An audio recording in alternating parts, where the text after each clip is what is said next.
अमित शहा साहेबांना पण आणि देवेंद्र फडणवीस साहेबांना पण तुम्हाला मराठ्यांचं ओबीसीतलं आरक्षण द्यावं लागेल. जसं की तुम्ही मोबाईलशी विचारलो की धनगर आणि धनगरचा जे सरकार म्हणजे मुख्यमंत्री काढणार आहे, जर तो जे आर निघणार असला तर मराठा आणि कुणबी एकाचे हा सुद्धा जे आर निघायला सरकारची काहीच हरकत नाही. कारण सरकार भेदभाव त्याच्यात करू शकत नाही. एकाचा अध्यादेश निघतो आणि दुसऱ्याचा निघत नाही. त्याच पद्धतीने मराठा आणि कुणबी एकच आहे. अमित शहा साहेबांनी देवेंद्र फडणवीस साहेबांना सरळ सरळ सांगतो की तुम्ही आंदोलन हे कसे हाताळलेत ना, त्यापेक्षा मी काय सांगतो हे लक्षात असू द्या. मराठा आणि कुणबी एक आहे, तुम्हाला आरक्षण द्यावं लागेल. अध्यादेश निवडणुकीच्या आधी तुम्हाला तो काढावा लागेल. हा झाला एक प्रमुख मुद्दा. तुम्ही कसलं हाताळलं हे आंदोलन आहे मराठ्यांचं. तुम्हाला जाहीर मराठ्यांना सोडून तुम्ही सत्ता स्थापन राज्यात करू शकत नाही. आणि तुम्ही जर वेगळ्या मार्गाने आंदोलन हाताळलं, उदाहरणार्थ म्हणजे मी पॉझिटिव्ह भावनेनं बोलतो बरं का, पॉझिटिव्ह भावनेनं बोलतो. आता तुम्ही जर मराठ्यांचं आंदोलन चांगलं हाताळलं, गोडी गुलाबीने, अमित शहा साहेब कसे हाताळतील ते तुम्हाला पुढे लगेच सांगतो. पण त्याच्या अगोदर दोन भूमिकेत त्यांचा शब्द धरू. एक चांगल्या भूमिकेनं जर मराठ्यांचं आंदोलन तुम्ही हाताळणार असाल तर मराठा आणि कुणबी एकाचे 83 क्रमांकाला तुम्हाला ते आरक्षण द्यावं लागणार आहे. सगळ्या शैलीच्या अंमलबजावणी सुद्धा करायची गरज पडणार नाही. तिथं करायचीच, तिच्यात सुट्टी नाही, करायचीच. तिने गॅजेटही लावता येईल. पण जर का रे बाबा तुम्ही मराठा आणि कुणबी एक हा कायदा काढला आणि मराठ्यांना जर आरक्षण दिलं तर जसं तुम्ही म्हणताय की आम्ही मराठ्यांचे आंदोलन हाताळू, ते गोडीगुलेपणे हाताळलेलं तुम्हाला परवडलं. तर मला जाहीर सांगतो, जर मराठ्यांना आरक्षण दिलं तुम्हाला सत्तेपासून कोणीच हटू शकत नाही. बघा मी तुम्हाला काय सांगतो, दोघांना अमित शहा साहेब आणि देवेंद्र फडणवीस साहेब, मराठ्यांना आरक्षण जर दिलं तर तुम्हाला सत्तेपासून कोणीच हटू शकत नाही. पण तुम्ही जर नाही दिलं तर चिरमिरच्या असं प्यायची वेळ तुमच्याकडे, चिरमिरच्या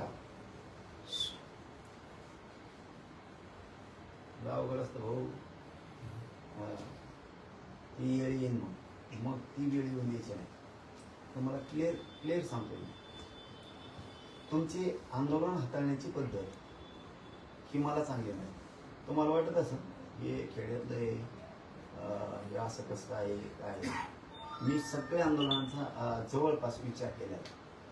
तुम्हाला मराठ्यांना आरक्षणापासून बाजूला ठेवून एक 2-4 मिनिटं जास्तीचे घेतो.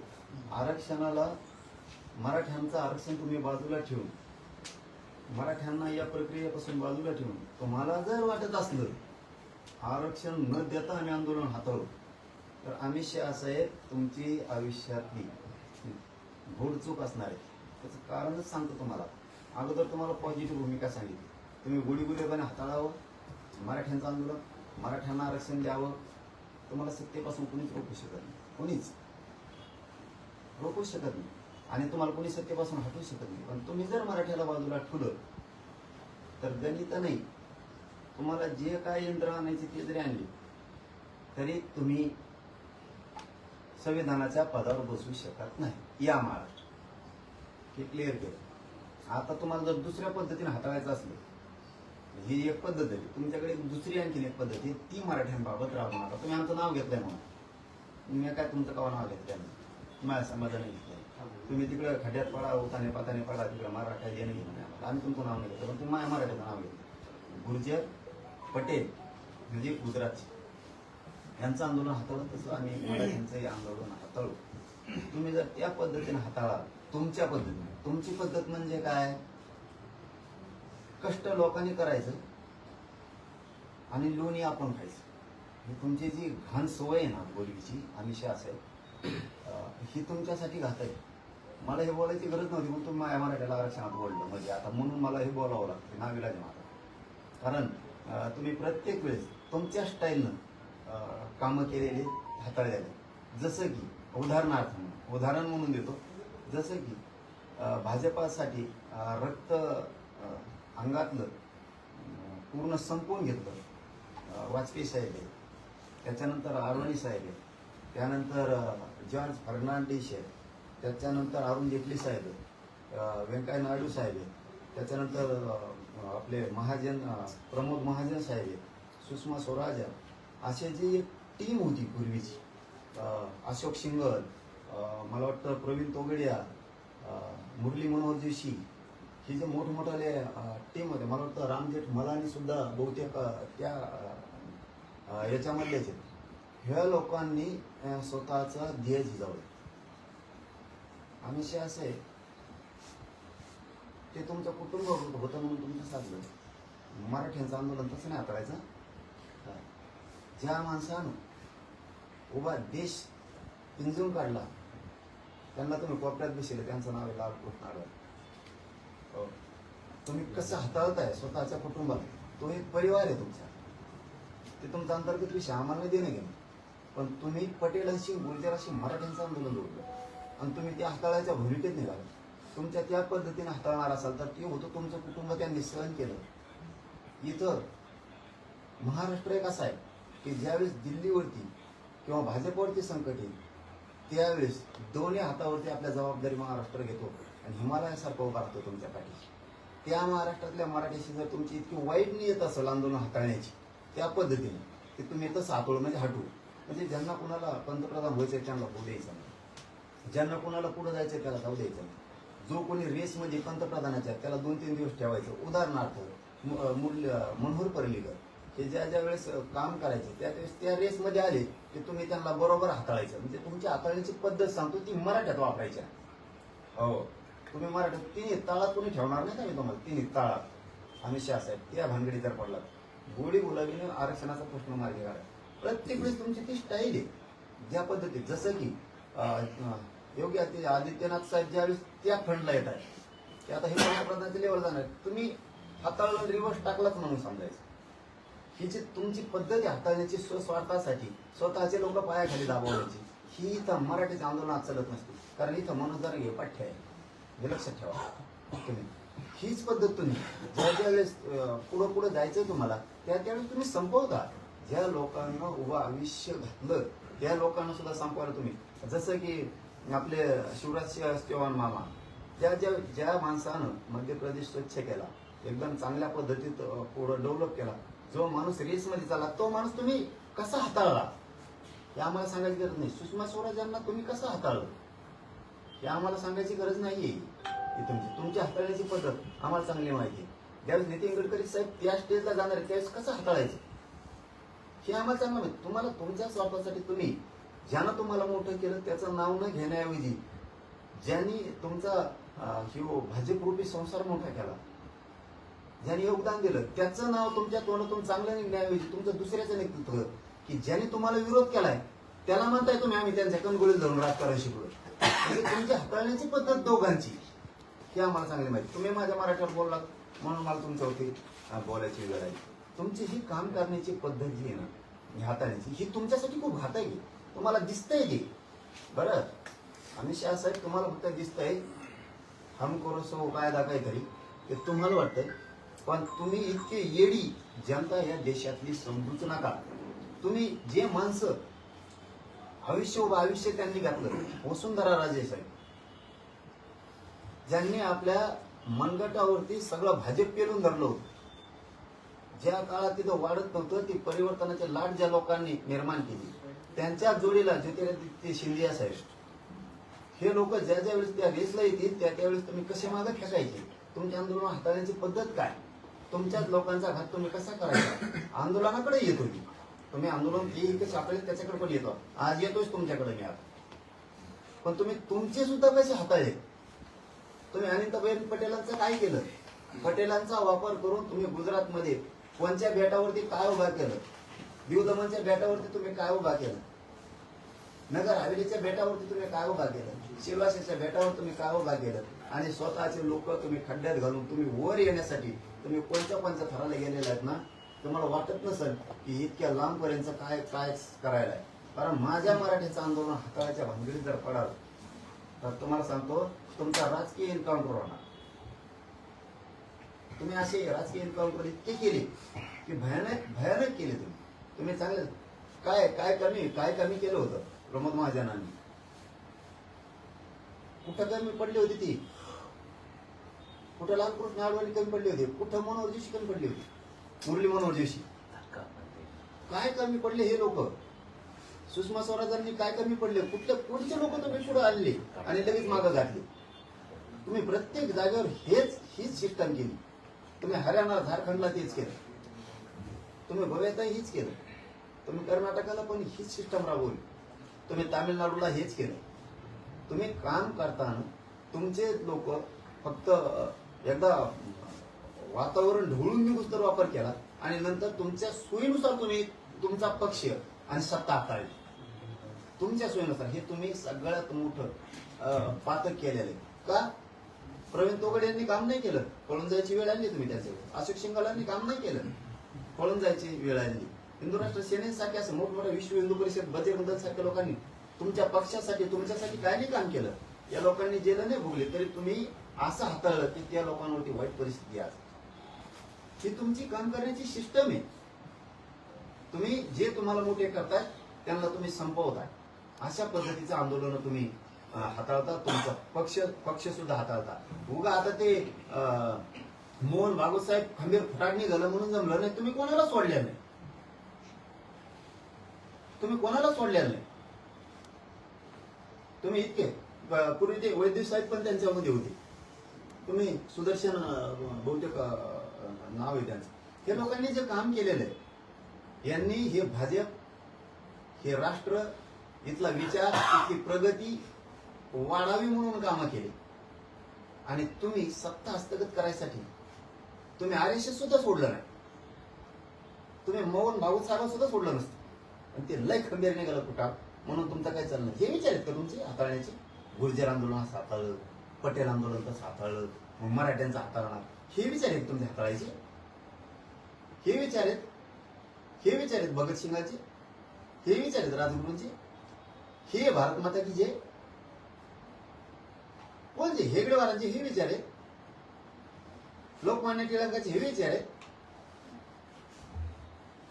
कोणते? छत्रपती शिवरायांचे विचार आहेत, उपाध्यायांचे हे विचार आहेत का? ते कोणते विचार चालवायला तुम्ही? कोणचं हिंदुत्व चालवला तुम्ही? कळस बसायच्या अगोदर मूर्त्या बसवणार आहे तुम्ही आणि तुम्ही मराठी आंदोलन हाताळणार आता. कोणता विचार चालवला तुम्ही? सावरकरांचे हे विचार आहेत? देशातल्या जनतेचे विरोधी विचार आहेत का त्यांचे?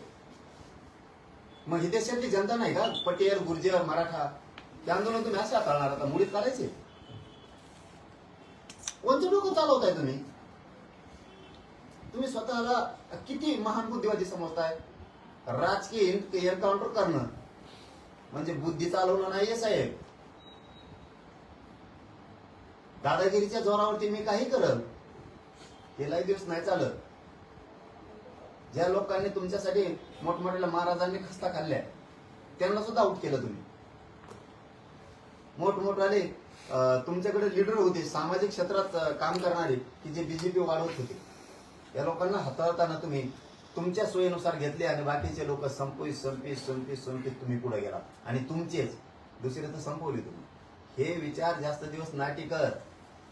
एक दिवस असे खतखत आणि श्वासा उद्रेक होतो की लोक सत्तेच्या पलीकडे जातील आणि जे यंत्रणेचा, ज्या एजन्सीचा तुम्ही वापर करताय लोकांसाठी, त्या एजन्सी सुद्धा एकदा कदरत्यात आणि शेवटी ते बाजूला त्यात. आणि सत्ता जरी तुमच्या हातात असली, तुम्हाला जरी वाटत असेल मिलिटरी दारूगोळे आमच्या हातात आहेत, रणगाड्या आमच्या हातात आहेत, हे सुद्धा एक दिवस बाजू सरकार. कारण एकदा तुमच्या गोळ्या संपत्याल, तुमच्या रणगाडे संपतील, पण जनता संपू शकत नाही. हे तुम्हाला घरात बसून वाटलेलं आणणार. तुम्हाला जर त्या पद्धतीने आंदोलन हातळून मस्ती जर आली असेल तर त्याला मराठ्यांचा नाविलाज आहे आणि तुम्ही मराठ्याच्या नादात पडू नका. काय केलं तुम्हाला? काय मोठेपण वाटलं त्याच्यात? गुर्जर आंदोलन मोडून काय वाटलं तुम्हाला? मी तर पहिल्यापासून गुर्जरांना सांगतोय, जाटांनाही सांगतोय, पटेलांना नाही सांगतोय, यादवांनाही सांगतोय, त्यांना मोठ्याने जाती संपवायच्यात. मुसलमानालाही सांगतोय, मराठ्यांनाही सांगतोय, त्यांना मोठ्याने जाती संपवायच्या. तुम्ही शहाणे व्हा. का लय मोठेपण मिळालं तुम्हाला? पटेलांचं आंदोलन, ज्या पटेलांना पौराणिक पुरुषोत्तम म्हणत होते सरदार वल्लभभाई पटेलांना, ज्यांनी या देशात खचलेला देश आणि त्या देशात मनगटात जे लोक खचले होते त्यांचं पोलाद भरलं होतं, असे शब्द होते गारदार. त्या भूमीतले तुम्ही दोघही, पंतप्रधान महोदय पण आणि ते अमित शहा काका ते सुद्धा, दोघे तुम्ही एका जागेवरचे असून हे विचार असावेत तुमचे. मराठ्यांचं आंदोलन हाताळून काय मिळालं तुम्हाला मोडून? पटेलांचं आंदोलन मोडून, गुर्जरांचं आंदोलन मोडून, जाटांचं आंदोलन मोडून काय कोण कोण काय करताय तुम्ही? हे हाताळण्याची पद्धत नाहीये. याला दादागिरीची पद्धत म्हणतात आणि ही लय दिवस टिकत नाही आणि लोक टिकवू देत नाही. तुमची काम करण्याची हाताळण्याची पद्धत सगळ्या एजन्सी सुद्धा माहित आहे, सगळ्यांना. IB ला माहित झाली, रॉला माहित झाली, CID ला माहित झाली, CBI ला माहित झाली, इंटरपोलला सुद्धा माहित झाली. सगळ्यांना माहिती तुमची हाताळण्याची पद्धत काय. सगळे कदारले. तुम्हाला वाटतंय फक्त की ह्या देशातला व्यावसायिक खुश आहे, अजिबात नाही. गुजरात मधला सुद्धा नाही. तुम्हाला वाटत असेल मुंबई किंवा इकडचे तिकडचे व्यवसाय आम्ही पळू आणि तिकडे देऊ. तुमची काम करण्याची खुन्नशी वृत्ती तुम्हाला संपत जाणार. गुजरात मधले असणारे मोठमोठाले हिरे माणिक मोत्याचे व्यावसायिक सुद्धा परदेशात चालले, तिकडं अमेरिकेला चाललेत, जपानला चाललेत, चीनला चाललेत, त्या हॉलंडला चाललेत, इंग्लंडमध्ये आहेत, ते केनियाकडे चाललेत, ते दक्षिण आफ्रिकेकडे चाललेत. दोन दोन व्यवसाय तुमच्या भीतीने उभा आहेत, एक तिकडे एक इकडे. इकडे थोडं तुमच्यासाठी नको उठलायचा म्हणून. तुम्ही लोकांना खोल जाळ्यात घुसायला लावू नका. आम्ही असावी मराठ्यांच्या आंदोलनाला नीट हाताळा. तुम्हाला वाटतंय तुमच्याकडे दादा आहेत, गुंड आहेत, सगळ्यांकडे आहेत. हो, सगळ्यांकडे आहेत. प्रत्येकांची फक्त मजबुरी. तुम्ही फक्त दिसताय आणि लोक दिसत नाहीत. तुम्हाला वाटत असं माझ्याकडे मध्य प्रदेश, राजस्थान, बिहार, इकडं तिकडं थोडेफार आमच्याकडे गुंड पाळलेले आहेत, आम्ही उज्जैनकडे काही पाळलेले आहेत. त्या जोरावरती आम्ही काही करून घेऊ, कोणाला धमकू, कोणाला आणू, कोणाच्या मागे शिड्या लो, शिड्या लो, मारून टाकायच्या धमक्या देऊ, मग आम्ही सत्ता काहीच करू. तिसरा, प्रत्येक राज्यात प्रत्येकाकडं आपण आपल्या राज्याचा स्वाभिमान असणारे गुंड आहेत. मग महाराष्ट्रात मराठी गुंड आहेत, तेलंगणाकडे आहेत, तामिळींकडे आहेत, मध्य प्रदेशवाल्यांकडे आहेत, ज्यांचं पश्चिम बंगालवाल्याकडे येतं. आता पश्चिम बंगालवाल्याचे तर काय हाल केले तुम्ही. अमित शहा साहेब एकीकडून म्हणायचं म्हणजे तुमची आंदोलन हाताळण्याची पद्धत अशी. तुमचा स्वार्थ असला की दिदी म्हणायचं, दिदी आम्हाला डबा भरून लाडू देते आणि एक शादी तुम्ही म्हणायचं आणि त्याच म्हणता दिदीच्या मागा लागायची. ही तुमची पद्धत. आमचे सगळ्यांचे गुरु लालकृष्ण अडवाणी म्हणायचं आणि अवमान त्यांचाच करायचा. ही तुमची पद्धत. तुमची आंदोलन हाताळण्याची पद्धत आम्हाला चांगली माहिती. तुम्ही पटेल गुर्जर उलट आता जागे केले. तुम्ही यादव्या माजवल्या, तुम्ही बिहारचा, उत्तर प्रदेशचा असाच कार्यक्रम केला. मुलायम सिंग यादव, लालू प्रसाद यादवच्या अंगावर घाल, लालू प्रसाद यादव नितीश कुमारांच्या अंगावर घाल, चंद्रबाबू नायडू त्यांच्या अंगावरती घाल. जे नितीश कुमार पंतप्रधानाच्या लेवलमध्ये होते, तुम्ही काय काय काय चॉकलेट कुंकड दाखवता, तुमचा काही भरोसा नाही. तुम्ही त्यांचेही गेम लावले. तुम्हाला किती राजकीय ज्ञान आहे हे सगळ्याला माहिती. दादागिरीचं राजकीय ज्ञान आणि जनता परिवर्तनाच्या दिशेनं नेणं, हा भारत देश आपण काय म्हणू त्याला महागुरु बनवण्याकडे न्यायचं, आर्थिक सत्तेकडे न्यायचं, हे विचार वेगळे आणि दादागिरीने नेण्याचे वेगळे. अहो, तुमच्यावरती न्यायपालिका सुद्धा खुश नाहीये. काय म्हणतात सर न्यायाधीश तुमच्याबद्दल? कोणाला शिकवताय तुम्ही आंदोलन हाताळायचं? सर, न्यायाधीशांच्या भूमिका तुमच्याबद्दलच्या काय? इतक्या भयानक परिस्थिती करून ठेवल्या तुम्ही. आर्थिक सगळे जडणघडण ज्या माणसानं बसवली त्या माणसाला सुद्धा तुम्ही नीट विचारत नाही. तुमची काम करण्याची पद्धत म्हणजे फक्त खुर्ची आणि खुर्ची बस. नुसते होईल. कोणत्या महाराजांनी तुमच्यासाठी कामं केले नाही? कोणत्या रामदेव बाबांनी तुमच्यासाठी काम केलं नाही? त्यांचे भक्त तुम्हाला मतदानाला चालतो, तुम्हाला त्यांचे चालतो, नरेंद्र स्वामी चालते, स्वामी समर्थांचे चालते, तुम्हाला सगळ्यांचे चालते, जे गुरुदेव चालते, तुम्हाला ते आसाराम बापूंचे भक्त मतदानाला चालते, ते राम रहिमांचे भक्त तुम्हाला मतदानाला चालते, सगळ्यांचे चालते. तुम्हाला आणखीन कोण कोण महाराज असतील त्यांचे चालते. ते बिचारा राव, ते आपला हे काय नाव आहे त्यांचा, रामदेव बाबा, ते बिचारे आपले पाय टांगड्या वाकड्या करू करू करू करू लोकांना बिचारे ते शिकवित येत. त्यांचं जगाच्या पाठीवर एक प्रोडक्ट निर्माण झालं होतं, प्रोडक्ट की त्याची तोडीस तोड कोणीच करू शकत नव्हतं, कोणीच. आहे ना तुमचा माणूस तो? का बरं बंदी घातली त्यांच्या विक्री आयात निर्यातीवर? रामदेव बाबांनी काय केलं तुमचं? ते विचार मत होतं, तूप खाओ, घी खाओ, बाजरी खाओ, गहू खाओ, ज्वारी खाओ, आजची दळून आणलेली खाओ, लिंबाच्या काड्या खाय, कुठं बबूल खाय, कुठं शेंगा खाय, याच्या शेंगा खाय, येड्याबाबरीच्या शेंगा खाय, काही लाकडान गोट्यान, ही पाला खाय, तो पाला खा, ही साबणी खाओ, तेव करू. बिचारात चालू होतं आपलं कसं खाणं. घातलेलं म्हणते तुम्ही त्याच्यावर काय वाईट केलं त्या माणसानं? हे तुमची हाताळण्याची पद्धत. तुमचं ऐकलं की चांगलं, नाही ऐकलं की दिधार लगेच. पुरी बंदी घातली, साबणीवर बंदी घातली, त्याचे बिस्कुट होते पतंजलीचे, सगळा फेस काढून टाकला त्याचा, काही ठेवलं नाही तुम्ही. हे तुमचे आंदोलन हाताळण्याची पद्धत. तुम्ही स्वतःला जितकं समजताय ना तितकं सोपं नाहीये. तुमचे काम करण्याची सिस्टम फक्त तुम्हाला मिळूस तरच. एकदा तुम्हाला मिळालं काय देणे घे, नुसते फुटा, याच्यात उभी फूट, त्याच्यात उभी फूट. अरे मला त्या राजकारणाशी नाही देणं गेलं, मला तिकडे जोडू नका. मी सत्य आज एक माणूस म्हणून बोललोय, मी आज सत्य म्हणून माणूस म्हणून बोललोय. आणि हेही शब्द क्लिअर सांगतो तुम्हाला मी. त्या महाविकास आघाडीचं देणं घेणं नाही, आम्हाला त्या भाजपचं देणं घेणं नाही, काहीच देणं घेणं नाही. अहो आम्ही शास आहे. त्या काँग्रेसाने काही दिलं नाही म्हणून तर लोकांना तुम्हाला निवडून दिले ना. ते काही फायदे करीत नाहीत म्हणून तर तुम्हाला निवडून आणले लोकांनी. आता तुम्ही असे आंदोलन हाताळणार का आमचे? मग दादागिरीनी ते काही देत नाहीत म्हणून तर लोकांना तुमच्या डोक्यावर बोलायला टाकला ना. तुमच्याकडून अपेक्षा व्यक्त केल्यात ना, कशाला केल्यात? आणि किती दिवसाने बोलताय तुम्ही? 13 महिने आंदोलन झाल्यावर आणि निवडणुका जवळ हाताळतो म्हणून. इतक्या दिवसानंतर किती दिवस? अहो तुमचे सगळ्यांना पद्धत माहितीये, तुम्ही किती विचित्र आहे. त्या दोन भावात सुद्धा फुट पाडलं तुम्ही, त्यांना सुद्धा सोडलं नाही तुम्ही. जिथं तुम्ही सत्य मान्य नाही करणार, आता तुमचे कुत्रे 4-5 जण उठते ना, 4-5 कुत्रे, माकडे मोकळे, हे आता हे पतंजली बिस्किटावले, हे आमचे तमके 4-5 जण लिंबाच्या काड्या खाडचं घेणारे, हे बेसरामाच्या काड्या खाणारे, हे उठते ना. तुम्हाला खरं सांगितलं पटतच नाही, तुम्हाला कळणार नाही ना. आम्ही तर तुम्हाला पहिल्यांदाच सांगितलं ना, त्या काँग्रेसने काही दिलं नाही म्हणून लोकांनी झपाटून पाडून टाकलं त्यांना, दारून पराभव केला त्यांना. तुम्हाला ना, तुम्ही असले निघाल. अरे इथं भाजपच नव्हतं.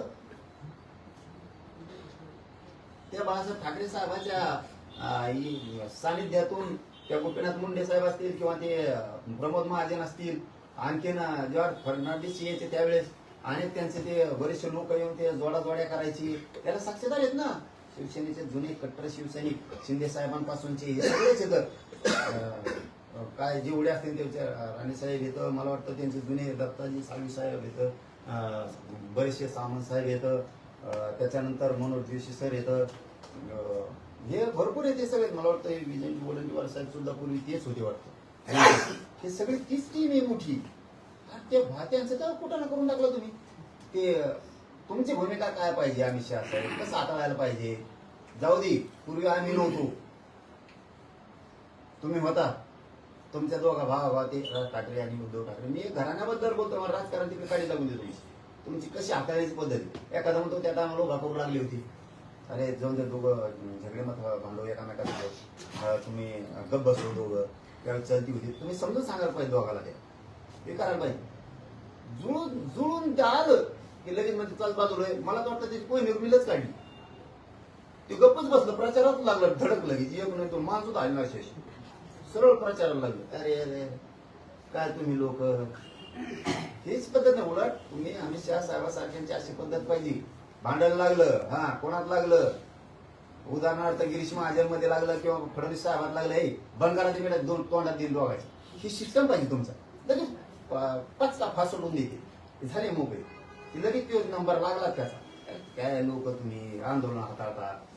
त्या राज ठाकरेचे ते कोण उद्धव ठाकरे साहेब हे जे फाकलेत, त्या राजसाहेबाला त्यांना दोघाला एक कान फडत द्यायची. एक मोठे तुम्ही आज. पूर्वी त्यांच्या बापानं भाजप वाढवलं किंवा मोदी साहेबांना आसरा दिला, ती दंगल झाली त्या गोदर हत्याकांडाची त्यावेळेस.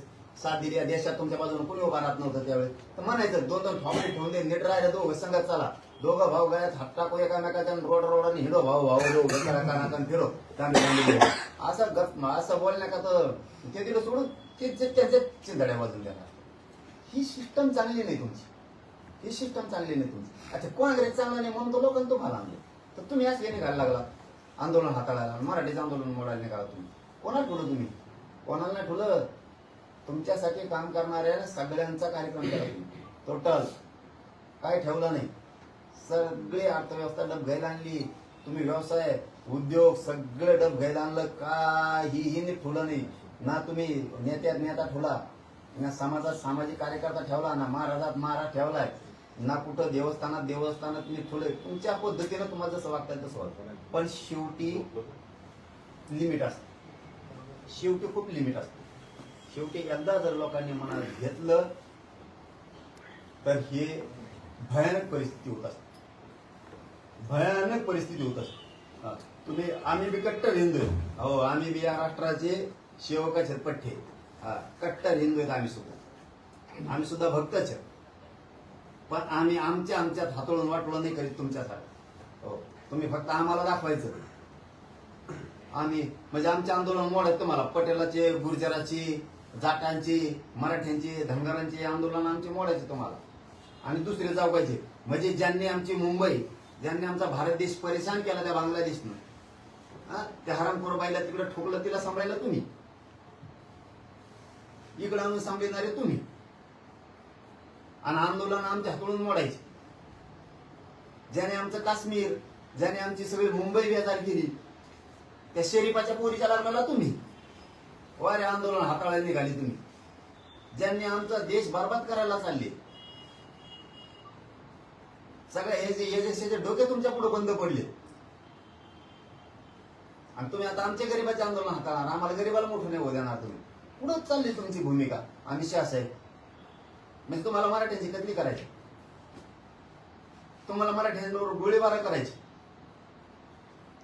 आणि आंदोलन हातळून मोडून टाकायचं.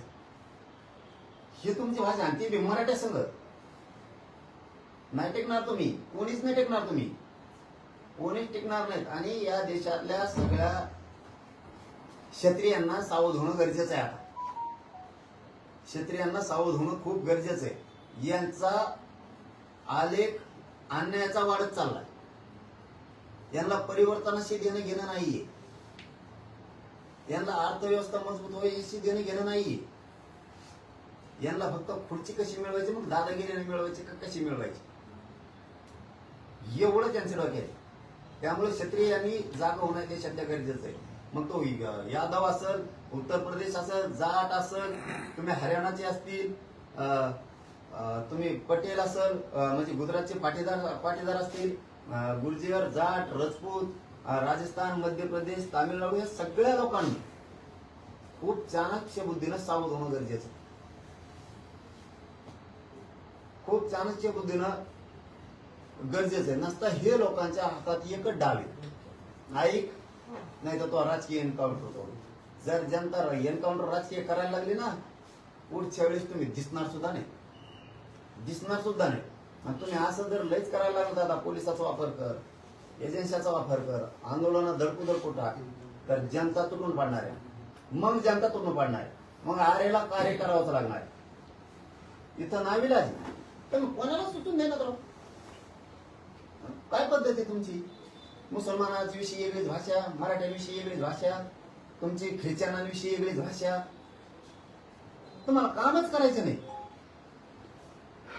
दलित मुस्लिमांविषयी वेगळीच भाषा, 12 गुंठेदारांविषयी, ओबीसी विषयी वेगळीच भाषा.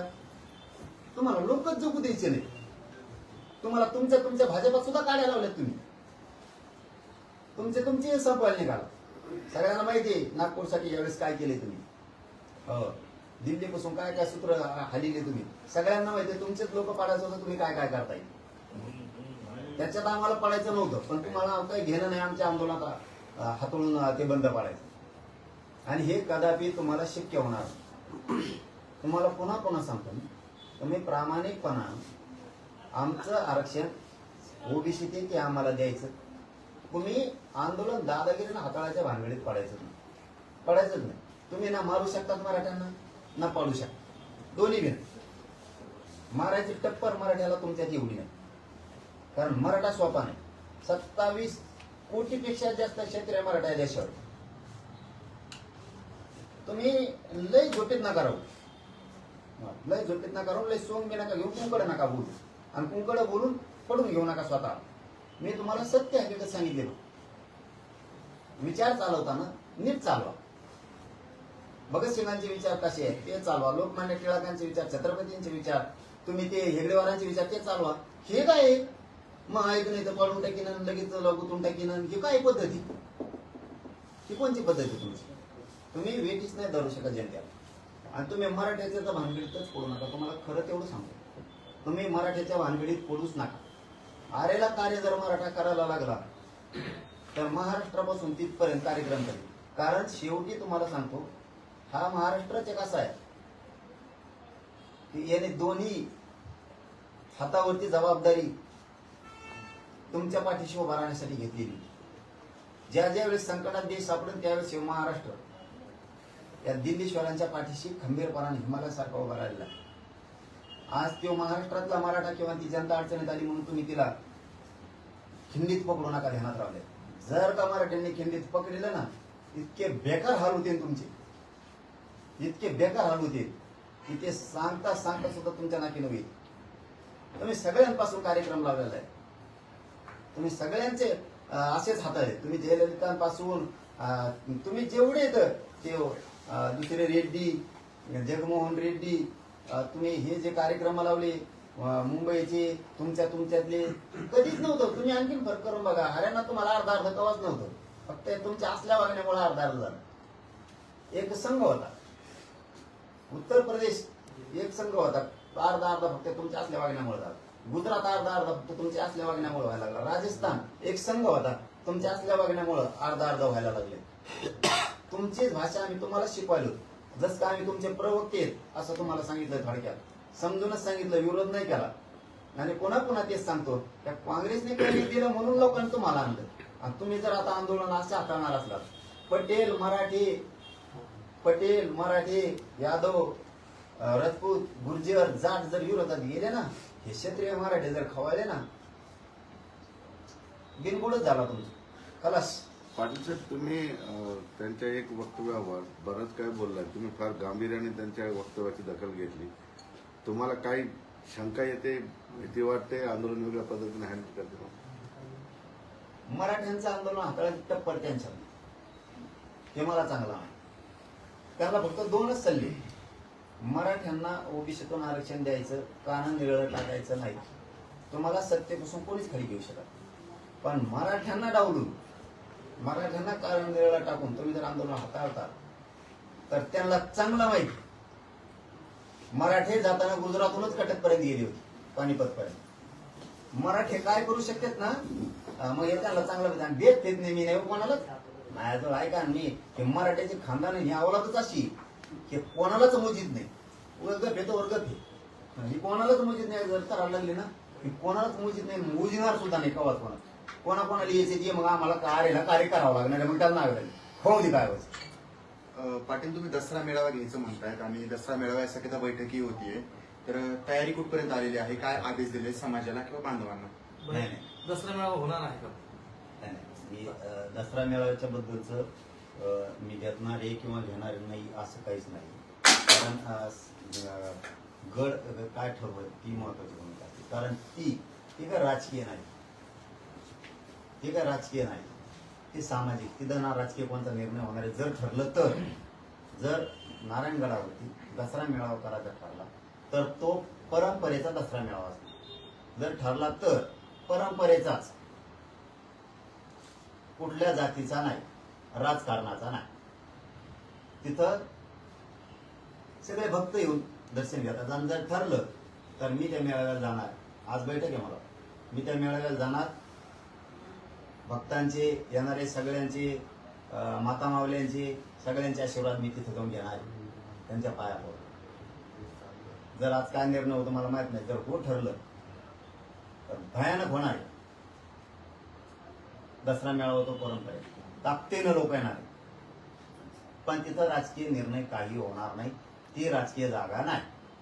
परंतु तुम्ही तुम्ही आपली संबोधित ताकद करणार दाखवण्यासाठी तुम्ही किंवा संबोधित त्या करणार मेळाव्याला कधी? दसरा जाणार मेळाव्याला आणि आपली ताकद दाखवण्याचा प्रयत्न करणार असं सुद्धा विरोधक त्यावर टीका करतात. नाही नाही, विरोधाला कामच काय दुसरं, कशावर टीका करते ते. आता आम्ही शहासाहेबाला आम्ही काहीच बोललो नव्हतो, तरी ती टीका करते. हाताळींमध्ये आंदोलन मराठा तसं त्यांना कामच काय, तिथं ताकद नाही.